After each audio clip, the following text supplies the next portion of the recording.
Hi, this is Bobby Dix coming to you from Mabolo, Philippines. I'm in the clubhouse enjoying a peaceful night of relaxation and rest.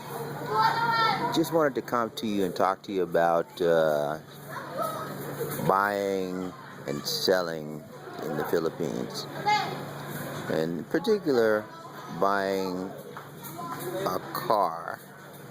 And in the next video, I'll talk to you about buying a house or a condo or a place to rent. But in this one, I'm going to talk to you briefly about buying a car. In buying a car, whether in particular a used car, this is specifically regarding used vehicles.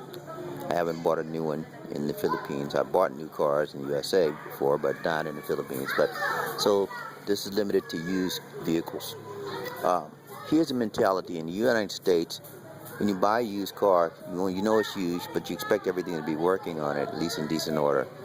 In the Philippines, if you buy a vehicle, the culture in the Philippines is that you buy the vehicle as is. If something's not working, it's not working. And if you buy it, your problem to fix it. So I found that out the hard way after looking at 6 different car vehicles and all of them had problems. I knew then that that's the culture. When you buy something in the Philippines, if it's broken, you're required to fix it, not the current owner. So keep that in mind when you're buying. When you're buying also in the Philippines, there's an issue with clear title. The Philippines will be people buy automobiles and so forth, but they never transfer the title into their name. So you have to be careful if you buy it from an individual owner that the title is actually clear and transferable to you. If it's not, you'll wind up buying a vehicle and never being able to put the vehicle in your name, transfer the title to your name. It's a serious problem here in the Philippines, and I ran into that as well. Buying a vehicle in the Philippines requires the title to be transferred. There's a fee for that. Also, you need to be aware of that as well. One thing you want to know that if you do buy a vehicle in the Philippines,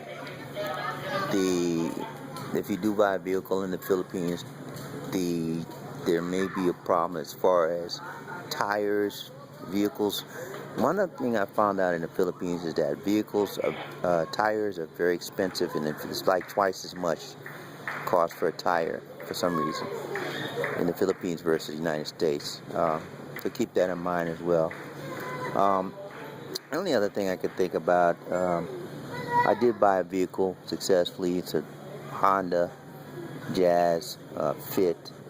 I'll talk to you about that. That's another story. But just keep that in mind when you buy a vehicle. The Philippine culture is that you buy it as is and that you're responsible for fixing anything. Now, there is one thing I must say.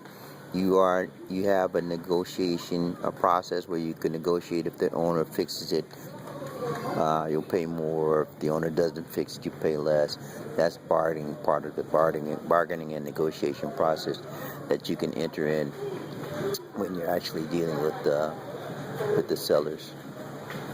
That's pretty much it for right now. Next video, hopefully, to get you some information regarding the how I'll show you my new car, my new vehicle, and how it is. And so far, thank goodness, I haven't had any problems with it. I had it for about a month now, actually 3.5 weeks. So anyway, that's it for now. We'll talk to you later. Bye.